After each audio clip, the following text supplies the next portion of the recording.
اخلاق کے ساتھ جو وہ کوشش کر رہے ہیں وہ کوشش ضرور رنگ لائیں گے انشاءاللہ۔ ہاں جی گمن صاحب، سن لیا آپ نے؟ میرے خیال میں آپ نے سن لیا ہوگا اور طبیعت بھی ماشاءاللہ آپ کی ٹھیک ہو گئی ہوگی۔ اب میں آپ کو ایک مشورہ دوں گا، یہ نمائندگی والا بہانہ تو آپ کا ہوا میں اڑ گیا، اب آپ کو اور بہانہ ڈھونڈیں۔ پہلے تو آپ نمائندگی کی اوٹ میں چھپے ہوئے تھے، پھر پتہ نہیں مولانا سعید احمد اسد صاحب کو کسی نے نمائندگی نہیں دینی، کیونکہ آپ اس غلط فہمی میں تھے کہ سعید اسد صاحب کو آپ کے اپنے کو تو سارے سنی کافر سمجھتے ہیں، جیسا کہ آپ نے بیان کیا۔ یہ آپ کی غلط فہمی بھی ہو سکتی ہے، بلکہ خوش فہمی بھی ہو سکتی ہے۔ جناب علماء اہل سنت تمام کے تمام مولانا سعید احمد اسد صاحب کی پشت پہ ہیں، اور انہوں نے اس چیز کا ثبوت دے دیا ہے، انہوں نے اپنی نمائندگی دے دی ہے۔ اور اگر جناب آپ کے پاس کوئی کسی طرح کی نمائندگی ہے تو بسم اللہ کیجئے، بسم اللہ کیجئے اور پیش کیجئے، بجائے اس کے کہ تیسرے دن کوئی نہ کوئی ویڈیو کر کے وہ ایسے جیسے ویسے مختلف ہیلے بانے۔ اب ہیلے بانے چھوڑیے، نمائندگی پیش کیجئے۔ مولانا سعید اسد صاحب نے نمائندگی پیش فرما دی ہے، علماء اہل سنت نے مولانا سعید احمد اسد صاحب کی پشت پہ کھڑا ہو کے بتا دیا ہے کہ اہل سنت ایک ہیں۔ اب آپ نے اپنا بتانا ہے کہ آپ کے علماء آپ کی پشت پہ ہیں یا وہ سارے علماء دیوبند آپ کی بیوی کے پراپیگنڈا کی زد میں آ کے آپ سے منہ پھیر چکے ہیں، آپ سے منہ بالکل پھیر چکے ہیں۔ اگر نہیں پھیر چکے فوراً نمائندگی لے کے آئیے، بصورت دیگر تسلیم کیجئے کہ انگور کھٹے ہیں۔ ایک اور تم نے بات کی ہے، یہ بات کی جی اس لیے ہم نمائندگی مانگ رہے ہیں۔ ایک تو ہم نے یہ دیکھنا ہے کہ سعید اسد کو سارے لوگ اپنا نمائندہ مانتے ہیں، چلو جی یہ تو ہوگی ٹھیک بات۔ دوسرا آپ نے ایک ذاتی حملہ کیا کہ سعید اسد صاحب کو ان کے اپنے لوگ کافر سمجھتے ہیں۔ گھومن صاحب کی ویڈیو دیکھیں، بار بار کہتے ہیں جی میں ذاتیات پہ نہیں آتا، میں ذاتیات پہ نہیں آتا۔ ذاتیات پہ نہیں آتے کہ گردانتے ہوئے بھی پھر ذاتیات پہ آتے ہیں۔ ایک طرف یہ ڈھونگ جاتے ہیں کہ جی میں ذاتی حملے نہیں کرتا، دوسری طرف یہ بات کرتے ہیں او جی آپ کے تو والد صاحب نے آپ کو یہ کہہ دیا، آپ کے تو فلاں مولوی صاحب نے آپ کو یہ کہہ دیا، آپ کے تو فلانے امام صاحب نے آپ کو یہ بات کہہ دی۔ تو جناب آپ نے جو دو وجوہات بیان کی ہیں، ہماری بھی دو وجوہات ہیں آپ سے نمائندگی مانگنے کی۔ ایک تو نمائندگی مانگنے کی آپ سے یہ بات ہے کہ آپ کا ذاتی کردار اس قابل ہے کہ علماء دیوبند آپ کو اپنا نمائندہ بنائیں گے۔ ہماری ناقص معلومات کے مطابق آپ کو علماء دیوبند نے تو کیا نمائندہ بنانا ہے۔ میری معلومات یہ ہیں کہ آپ کو تو گھر سے نمائندگی نہیں ملے گی جناب، آپ کو تو اپنے گھر سے نمائندگی نہیں ملے گی، آپ کو تو آپ کی کوئی بیوی بیٹی اپنا نمائندہ نہیں بناتی کہ یہ شخص اس قابل ہے کہ یہ ہمارے گھر کا نمائندہ بن جائے۔ اور اللہ کے بندے تم لوگوں کو تو آپ کے گھر والے اپنا نمائندہ نہیں بناتے، اور اب چلے ہو پوری جماعت کے نمائندہ بننے کا۔ اللہ کا خوف کرو، خدا کا خوف کرو۔ میں ادھر چاہوں تو میں یہ پول کھول سکتا ہوں کہ آپ کے اپنے حلقوں میں یہ بات گردش کرتی ہے کہ آپ نے اپنی بیٹی کے ساتھ بدکاری کی ہے، آپ کے حلقوں میں آپ کی ایک بیوی کا ایک خط چل رہا ہے جس میں آپ واضح طور پہ پڑھ سکتے ہیں کہ آپ کی اپنی بیوی آپ پر یہ بات لگا رہی ہے کہ جناب الیاس گھمن صاحب جو میرے شوہر ہیں وہ میری بیٹی کے ساتھ بغلگیر ہوتے ہیں، اس کے کپڑے اٹھا کر اس کی تصویریں کھینچتے ہیں اور اپنی ہی بیٹی کو یہ دھمکیاں دیتے ہیں کہ اگر تم نے کسی کو بتایا تو میں یہ تمہاری تصویریں نیٹ پہ چلا دوں گا۔ اللہ کی کرنی دیکھیے، گھمن کی یہ بات سچ ہو گئی کہ آج اس کی یہ چیزیں نیٹ پہ چل رہی ہیں اور مولانا گھمن رسوا ہو رہے ہیں۔ بہرحال قطع نظر اس چیز کے میں یہ بات آپ کو بتانا چاہتا ہوں، مولانا گھمن کی بیوی یہ الزام لگا رہی ہے کہ اس نے میری بیٹی کے ساتھ بدکاری کی ہے، اس نے میری بیٹی کے ساتھ بوس و کنار کیا ہے، کپڑے اٹھا کر تصویریں کھینچی ہیں اور اوپر سے اس کو دھمکیاں دی ہیں۔ اس پر ترا یہ کہ جو دیوبندی علماء اکرام ہیں جو اپنے آپ کو بہت بڑے شیخ طریقے سمجھتے ہیں، وہ یہ نہیں کہتے کہ اس پر کو حکم شریعت بیان کریں، وہ کہتے ہیں تم پردہ ڈالو، بیٹی کا دوسری جگہ نکاح کر دو۔ چلو بہرحال یہ تو ان کا ہے گھر کا معاملہ۔ کرتے کرتے کرتے کرتے یہ چیز عام ہو گئی اور ان کے ایک مفتی زر ولی صاحب کے پاس یہ مسئلہ چلا گیا اور موصوف نے فرمایا کہ آپ کا محترمہ نکاح ٹوٹ گیا ہے، الیاس گھمنڈ کے آپ اس وقت نکاح میں نہیں رہی۔ اب آپ خود سوچ لیجئے کہ ایسا آدمی، ایسا بد کماش، بد کردار، بد باطن شخص جس نے جبہ و دستار کی آڑ میں جبہ و دستار دکھا کر اندر سے شیطانی کھیل کھیلنا شروع کیا ہوا ہے اور لوگوں کو بتاتا ہے میں بہت بڑا عالم دین ہوں، بہت بڑا متکلم اسلام ہوں، بہت بڑا جناب میری لائبریری ہے، بہت بڑا میرے پاس علمی خزانہ ہے، اور کرتوت یہ ہے کہ آپ کی اپنی بیوی آپ کو جناب اپنا نمائندہ تسلیم کرنے کو تیار نہیں ہے اور ڈنکے کی چوٹ کہتی ہے کہ یہ شخص بد کردار ہے۔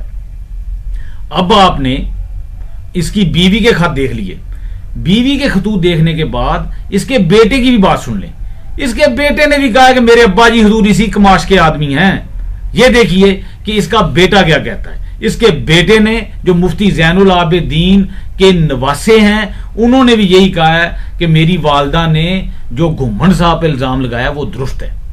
ٹھیک ہے جی، یہ اس کے بیٹے کا آپ نے خط دیکھ لیا۔ اس خط کے بعد اب آپ یہ بھی ملاحظہ فرما لیجئے جس میں مفتی زر ولی صاحب الیاس گھمنڈ صاحب پر تمام حجت کر رہے ہیں اور اس کی کرتوتوں کو ننگا کر رہے ہیں اور واضح طور پر فرما رہے ہیں کہ گھمنڈ کی اس حرکت کے بعد اس کا نکاح اس کی بیوی کے ساتھ ٹوٹ چکا ہے۔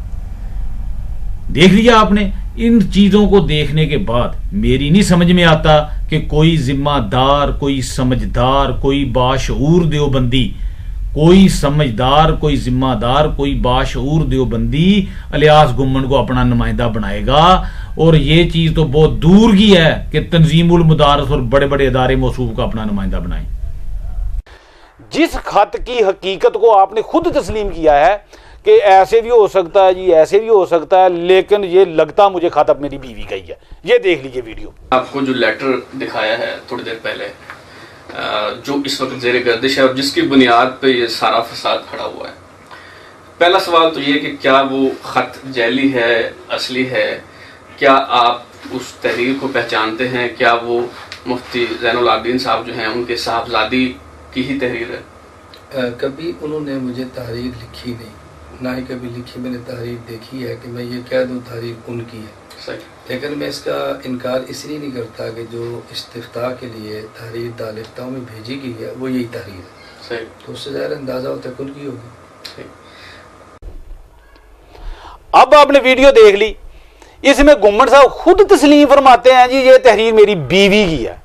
کر لی تسلیم، قطع نظر اس کے کہ وہ کیا ہوا کیا نہیں ہوا، کیوں طلاق دی، کیوں نکاح کیا، لیکن ہم یہ جانتے ہیں کہ آپ کی یہ بیوی کسی عام دیوبندی کی بیٹی نہیں، یہ دیوبندیوں کے ایک بہت بڑے عالم دین مفتی زین العابدین صاحب کی بیٹی ہے۔ مفتی زین العابدین صاحب کی بیٹی جو آپ کی منکوحہ تھی، اس نے آپ پہ یہ الزامات لگائے کہ یہ بد کردار، بد کماش، بد باطن آدمی ہے۔ لہٰذا ہم بھی اس طرح کا مطالبہ کر سکتے ہیں کہ پہلے اپنے گھر سے نمائندگی لاؤ، پھر اپنے گاؤں سے نمائندگی لاؤ، پھر اپنے محلے سے لاؤ، پھر شہر سے۔ لہٰذا اس طرح کے ہیلے بہانے چھوڑو اور میدان مناظرہ میں آ جاؤ۔ اس طرح کے سارے ہیلے بہانے چھوڑ کے میدان مناظرہ میں آ جاؤ۔ اس چیز کو چھوڑ کے میں ایک اور آپ کو بات بتاتا ہوں۔ جب سے مولانا گھمنڈ صاحب سے یہ بات ہوئی کہ جناب آپ اپنی نمائندگی دیں، تو دیگر علماء نے بھی ہمارے ساتھ رابطہ کیا، جس کا گھمنڈ صاحب نے اعتراض کیا جی کہ سعید اسد صاحب نے کہا کہ فلاں آدمی مجھے یہ کہہ گیا کہ گھمنڈ اچھا آدمی نہیں۔ اس پہ انہوں نے ایک ویڈیو کلپ چلایا جی کہ سعید صاحب اگر گھمنڈ اچھا آدمی نہیں ہے، کسی نے آپ کو کہا ہے تو آپ اس کا نام ہی لے دیتے۔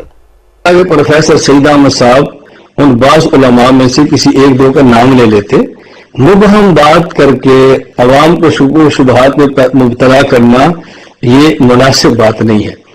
اور اللہ کے بندے، ہم تو پھر تمہارا پردہ رکھ رہے ہیں اور تمہاری رہی صحیح عزت کچھ بچ جائے، خدا کا خوف کرو، ہمیں مجبور نہ کرو کہ ہم تمہارا ایک ایک پول کھول کے لوگوں کو دکھائیں۔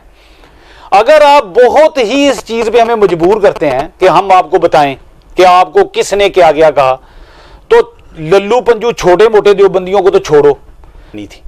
آپ کا وفاق جس کی آپ نے نمائندگی لے کے آنی تھی، اس وفاق نے جناب کے بارے میں کیا رائے قائم کی، اس وفاق نے جناب کے بارے میں کیا کہا، اس وفاق نے جون 2016 کے اپنے ترجمان اخبار وفاق المدارس میں جناب کی اینٹ سے اینٹ بجائی ہے. ترجمان ہے جناب کا، وفاق کا ترجمان وفاق المدارس کے نام سے شمارہ نکلتا ہے. اس میں آپ کی اینٹ سے اینٹ بجائی ہے، اس میں آپ کے اخلاق پہ انگلیاں اٹھائی ہیں، اس پہ آپ کے کردار پہ انگلیاں اٹھائی ہیں. علماء دیوبند کو آپ سے محتاط رہنے کی تلقین فرمائی گئی ہے. یہ ساری ڈیٹیل وفاق نامی آپ کو جو وفاق المدارس کا رسالہ ہے اس میں آپ دیکھ سکتے ہیں. اس رسالے میں جہاں مزید ڈیٹیل ہے اس میں ایک اور ذکر بھی ہے کہ زمزم نامی ایک اخبار ہے یا 2 ماہی رسالہ ہے، اس میں بھی ساری ڈیٹیل ہے اس کی. زمزم نامی رسالہ جو ہندوستان کے ابو بکر غازی صاحب ہیں آپ کے، انہوں نے بھی آپ کی اخلاقیات کا بھانڈا پھوڑا ہے. لہذا اگر آپ کو نام چاہیے تو نام سن لیں. ایک نام ہے سلیم اللہ خان، دوسرا نام ہے ابو بکر غازی پوری. 2 نام بتا رہا ہوں. یہ میرے اس بیان کے دوران یہ جو اخبار ہے اس کا وفاق المدارس، اس کا یہ سلائیڈ چل رہا ہے، اس صفحے کو غور سے پڑھیں، بار بار پڑھیں. میرا خیال ہے کہ گھمن صاحب آئندہ یہ بات کہنے کی جرت نہیں کریں گے کہ مجھے جی وہ ان آدمیوں کے نام بتائیں. یہ ایک ٹریلر ہے، پوری فلم دیکھنی ہوگی تو 3 گھنٹے بھی درکار ہوں گے آپ کو اس کے لیے. اور بڑے بڑے نام میں آپ کو بتاؤں گا جو لوگ آپ کے بارے میں کیا رائے رکھتے ہیں. لیکن اگر اس ٹریلر سے بات نہ بنے تو پھر بھی میں چاہوں گا کہ سر دستے ایک تیسرے شخص کا بھی نام بتا دوں جو مولوی گھمن کو اپنا نمائندہ تسلیم نہیں کرتا. وہ تیسرا شخص کوئی عام دیوبندی نہیں بلکہ دیوبندیوں کی مشہور و معروف دہشت گرد تنظیم سپاہ صحابہ کا صدر ہے جس کا نام محمد احمد لدھیانوی ہے. موصوف نے بھی اپنے وفاق المدارس کی مکمل تائید کی، مولوی سلیم اللہ خان کی مکمل تائید کی، اور اپنے ان بزرگوں کی تائید میں مولوی احمد لدھیانوی صاحب نے برملا کہا کہ ہمارا گھمن سے کوئی تعلق نہیں. اپنی تحریر میں اس نے بڑے صاف اور باشگاف الفاظ میں لکھا کہ مولوی الیاس گھمن سے لا تعلقی کا اعلان کر چکے ہیں اور یہ ہماری جماعت کا فیصلہ ہے، اور جماعت کے فیصلے کے مطابق ہمارے سٹیج پر گھمن نہیں آ سکتا. گھمن سپاہ صحابہ کے سٹیج پہ اس لیے بھی نہیں آ سکتا کیونکہ گھمن کو سپاہ صحابہ کے سٹیج پہ ویلکم نہیں بلکہ لان تان کا سامنا کرنا پڑے گا. اس خط کے بعد، اس لیٹر کے بعد یہ دیکھیے ایک سپاہ صحابہ کے سٹیج کی ویڈیو جس میں گھمن کی دیسی الفاظ میں کہوں گا ایسی کی تیسی پھیر کے رکھ دی گئی. سنیے ذرا. ہاں یا گھمن صاحب نے آج تحریک چلائی ہوئی ہے، سپاہ صحابہ کو چھوڑو، فضل الرحمان کو اپناؤ اور شیعہ کے ساتھ اتحاد کرو. سرگودا کے اندر تقریر کی، دفاع فضل الرحمان موضوع تھا، سی ڈی مل سکتی ہے آپ کو. باقاعدہ سپاہ صحابہ سے منع کیا گیا، سپاہ صحابہ کے خطباء کو نہ بلواؤ. کیوں؟ اس لیے کہ وہ توحید بیان کرتے ہیں، شرک کی تردید کرتے، اس لیے کہ وہ شیعہ کو کافر کہتے ہیں، حق کو حق کہتے ہیں، اور یہ باطل کو بات چبھتی ہے. وہ عاشق مزاجو تمہیں تو عورتیں پسند، وہ عاشق مزاجو تمہیں کہنا کی عورتیں پسند. تم جاؤ ان سے عشق لڑو، تم جاؤ ان کے پیچھا کرو، جاؤ تم ان پہ خون پہ مقابلہ کرو. ہمیں سپاہ صحابہ منظور، ہمیں صحابہ کے ساتھ عشق، تمہیں عورتوں کے ساتھ عشق، تم عورتوں سے خون پہ مقابلہ کرو. ہمیں صحابہ کے ساتھ عشق ہے، ہمیں رات کو صحابہ خواب میں آ کر جنت کی خوشخبریاں سناتے ہیں. تو شیعہ کے ساتھ اتحاد ہو، شیعہ کے ساتھ اتحاد ہو، اور جو شیعہ کے ساتھ اتحاد کرتے ہیں ان سے بھی اتحاد ہو، ان سے بھی اتحاد ہو. نہیں ہو سکتا ہاتھ کھڑا کر کے ان اتحادیوں کو بلوائیں گے، بائیکاٹ کریں گے، بائیکاٹ کریں گے، ہاتھ کھڑا کر کے بائیکاٹ کریں گے. مولوی فضل الرحمان کا بائیکاٹ کریں گے، مولوی گھمن کا بائیکاٹ کریں گے. ہاں مجھ سے مت راز کھلواؤ وگرنہ میں افغانستان کے راز کھول دوں گا. 40 کوڑے کس کو پڑے؟ میرے پاس دلائل ہیں. لڑکوں کے منہ پہ منہ لگاتے ہو، میرے پاس دلائل ہیں. لڑکیوں کے ساتھ عشق لڑاتے ہو، بھانگتے ہو سپاہ صحابہ کو، بھانگتے ہو حق نواز کو، بھانگتے ہو ضیاء الرحمان فاروقی کو، بھانگتے ہو مشن حق نواز کو. سن لو، اگر تم نے مشن حق نواز پہ